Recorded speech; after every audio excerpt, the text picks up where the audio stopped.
আচ্ছা, মিক্সড মিডিয়ায় তোমাদের প্রত্যেককে স্বাগত।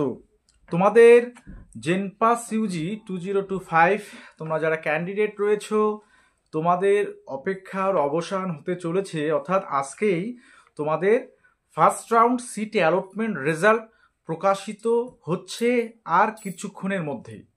এবার ফার্স্ট রাউন্ড সিট অ্যালটমেন্ট হওয়ার পরে তোমাদের যাদের অ্যালটমেন্ট আসবে, তোমাদের ভেরিফিকেশান পদ্ধতিটা কিভাবে করতে হবে বা তোমাদের প্রয়োজনীয় ডকুমেন্টস, হ্যাঁ, কী কী নিয়ে যেতে হবে বা কাদের আপগ্রেডেশান ইয়েস বা আপগ্রেডেশান নো জমা দিতে হবে বা কারা বাতিল হতে পারে, বাতিল হলেও সেখানে কি সুযোগ থাকছে, সমস্ত বিষয়টা আজকে আমি এই ভিডিওতে শেয়ার করব তোমাদের সাথে। ওকে, পাশাপাশি এএনএম জিএনএম ক্যান্ডিডেট যারা রয়েছে তাদেরই কিন্তু মোটামুটি একই নিয়ম।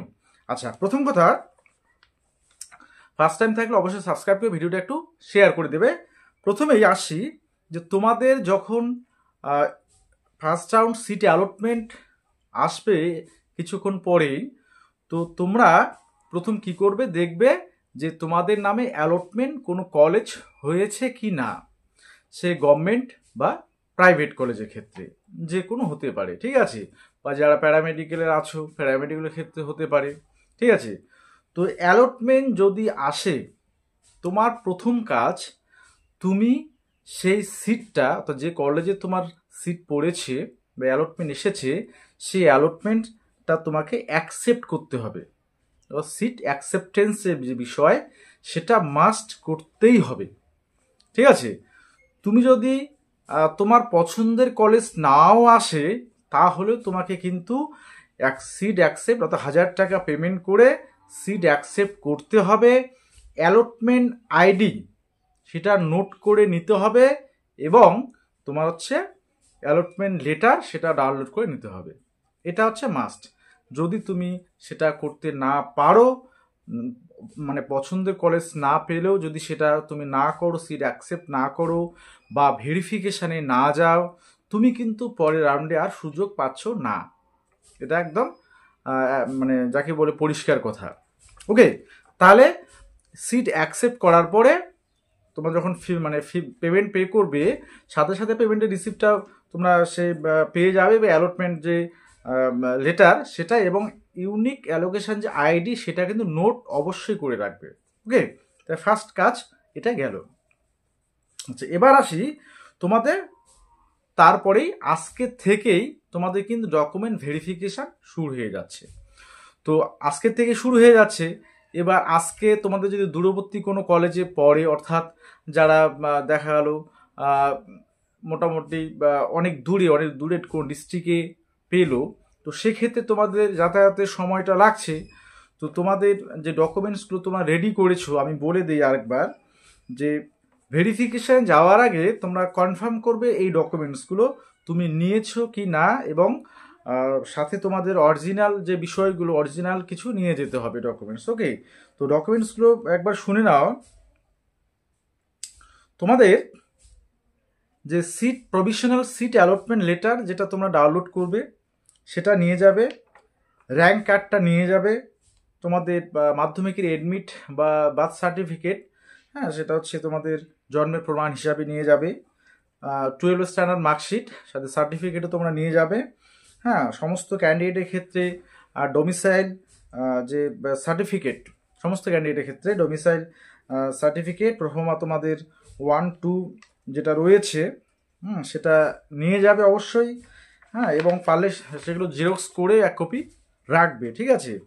কাস্ট সার্টিফিকেট নিয়ে যাবে, ইডাব্লিউএস যাদের আছে নিয়ে যাবে, পিডাব্লিউডি ক্যান্ডিডেটের সার্টিফিকেট নিয়ে যাবে, যেটা তোমাদের বলছে PWD certificate as per section 10 PWD status must be verified by IPGMER SSKM হসপিটালে যেটা হয়েছিল। আচ্ছা, ফিমেল ক্যান্ডিডেটদের অরফানেজ যারা অরফান ক্যাটাগরিতে আছে তাদের সার্টিফিকেট নিয়ে যেতে হবে, তারপরে সিভিল ডিফেন্সের নিয়ে যেতে হবে, এবং সমস্ত ক্যান্ডিডেটদের যেটা ইউনিক অ্যালটমেন্ট আইডি সেটা যেমন থাকছে, এবং তোমাদের অবশ্যই যে মোবাইল নাম্বারটা তোমরা দিয়েছো, ইমেল আইডিটা দিয়েছো, সেগুলো তোমাদের মনে রাখতে হবে। মোবাইল নাম্বারে তোমাদের ওটিপি আসবে বা ইমেলে ওটিপি আসবে। এবার ইমেলে ওটিপি যদি তোমার খুলতে না পারো, পাসওয়ার্ডটা তোমরা মনে রাখবে অবশ্যই, এবং মোবাইল নাম্বারটা থাকলে কোনো অসুবিধা নেই।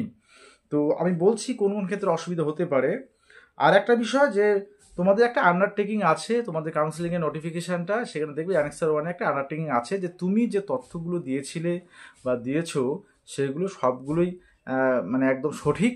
কোনো যদি মিসম্যাচ হয় তাহলে তার জন্য কিন্তু, বা তোমাদের ক্যান্ডিডেটটা যদি বাতিল হয় সেক্ষেত্রে কিন্তু জয়েন অ্যান্ড ট্রান্সফার কোনোভাবেই মানে দায়বদ্ধ নয় সেটা, ঠিক আছে। আচ্ছা, তারপরে তোমাদের মেডিকেল ফিটনেস সার্টিফিকেট, এই বিষয়গুলো তোমাদের নিয়ে যেতে হয় ফিজিক্যাল ভেরিফিকেশান। পাশাপাশি তোমাদের অ্যাকাডেমিকের যে বিষয়গুলো আছে সেগুলো অরিজিনালগুলো নিয়ে যাবে। আইডেন্টিটি প্রুফ হিসাবে তোমাদের যে আধার কার্ড নিয়ে যেতে পারো, যদি কারো প্যান কার্ড থাকে বা তোমাদের ভোটার আইডি যদি থাকে তাহলেও নিয়ে যেতে পারো। ওকে, তো এই বিষয়গুলো তোমরা অবশ্যই ডকুমেন্ট ভেরিফিকেশানের ক্ষেত্রে নিয়ে যাবে। এবার আসি, তুমি ডকুমেন্ট ভেরিফিকেশান সাকসেসফুলি করে ফেললে। আচ্ছা, এবার তোমার কাছে যে অপশানগুলো থাকছে, প্রথম কথা বলি যে তোমাদের হচ্ছে আজকে থেকে অর্থাৎ 20 তারিখ থেকে তোমাদের এই যে বিষয়টা হবে তোমাদের 24 তারিখ পর্যন্ত, তাই তো? তাহলে আজকে 20টা ছেড়েই দাও, কারণ আজকে রেজাল্ট পাবলিশ হওয়ার পরে তোমাদের হয়তো সেই সময়টা হবে না। 21, 22, 23 আর হচ্ছে 24, 4 দিন সময় পাচ্ছ। তো দেখো 4 দিন সময় পাচ্ছ। তো এবার ডকুমেন্ট ভেরিফিকেশান সাকসেসফুলি যখন করলে, এবার তোমার কাছে দুটো অপশান থাকবে। তুমি যদি ফার্স্ট প্রেফারেন্সটা পেয়ে যাও কলেজ, তাহলে তোমার বাধ্যতামূলকভাবে সেখানে অ্যাডমিশান নিতে হচ্ছে।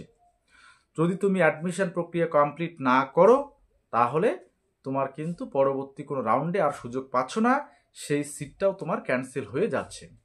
ওকে, আচ্ছা, নাম্বার 2, তোমাদের মানে ফার্স্ট চয়েস বাদ দিয়ে তোমাদের সেকেন্ড বা পরের চয়েসগুলোর মধ্যে যদি কোনো কলেজ তোমরা পাও তাহলে সেক্ষেত্রে তোমার আপগ্রেডেশন ইয়েস বা আপগ্রেডেশন নো দুটো অপশানই তোমার জন্য খোলা থাকছে। তুমি যদি মনে করো যে আমি এই কলেজটা যে পেয়েছি এটাতেই অ্যাডমিশন হব বা এটাতেই পড়বো, তাহলে তুমি আপগ্রেডেশন নো সেটা সেই যে ফরম্যাটটা আছে সেটা ফিল আপ করে জমা দেবে, সাবমিট করবে এবং অ্যাডমিশন প্রক্রিয়া কমপ্লিট করে আসবে, ঠিক আছে। তারপর তোমাদের অ্যাডমিশন কমপ্লিট, মানে তারপরে এরপরে ক্লাস কবে হবে না হবে সে ডিটেলস গ্রুপে তোমাদের গ্রুপ করে সেটা কলেজ কর্তৃপক্ষ জানিয়ে দেবে। অবশ্যই কলেজের ওয়েবসাইট ভিজিট করতে হবে। আচ্ছা, এবার আপগ্রেডেশন ইয়েস যদি, অর্থাৎ তুমি সেই কলেজটা যে পেয়েছো সেটাতে তুমি অ্যাডমিশন হতে চাও না, তুমি দেখতে চাও যে তোমার উপরের দিকে যে কলেজগুলো আছে সেগুলোর মধ্যে যদি আরেকটা পেয়ে যাই তাহলে আমি সেগুলোতেই অ্যাডমিশন হব, তাহলে তোমাকে ভেরিফিকেশান সাকসেসফুলি করে তোমাকে আপগ্রেডেশন ইয়েস যে ফরম্যাটটা সেটা সাবমিট করতে হবে এবং সেখানে তোমাদের আপগ্রেডেশন ইয়েস সাবমিট করে সেখানে অ্যাডমিশন আর হতে হচ্ছে না, ঠিক আছে। তুমি চলে আসবে, তারপর সেকেন্ড রাউন্ডের জন্য অপেক্ষা করবে। ওকে, অর্থাৎ যেটা আপগ্রেডেশন রাউন্ড। এবার আসি তোমাদের ভেরিফিকেশানে কি কি কারণে বাতিল হতে পারে। তোমাদের প্রথম কারণ, যদি কোনো যে তথ্য বা তোমাদের কোনো ডকুমেন্টসের সমস্যা থাকে, যেমন ওবিসি এনসিএল যদি না থাকে তোমার সেক্ষেত্রে বাতিল হবে এবং পরবর্তীতে তুমি মানে পরে ইউআর ক্যাটাগরিতে তুমি যদি সুযোগ পাও সেকেন্ড রাউন্ডে তাহলে তোমার সেটা ভাগ্য, ঠিক আছে। মোট কথা কারো যদি কোনো সার্টিফিকেটের বিষয়ে, যেমন ওবিসি ক্ষেত্রে বিশেষ করে এটা হতে পারে, হ্যাঁ, যদি এরকম ক্যান্সেল হয় তাহলে সেই ক্যাটাগরি প্রার্থীকে পরবর্তী রাউন্ডের জন্য তোমাদের ইউআর ক্যাটাগরি হিসাবে ধরে নেওয়া হবে, ঠিক আছে। তো এগুলো তোমরা একদম ভালোভাবে মনে রাখবে, ঠিক আছে। তো অবশ্যই সবার জন্য অনেক অনেক শুভেচ্ছা থাকছে যে তোমরা কলেজ একটা পাও ভালো, এবং অবশ্যই পছন্দের কলেজ পেলে অবশ্যই অ্যাডমিশান হয়ে যাবে, ঠিক আছে।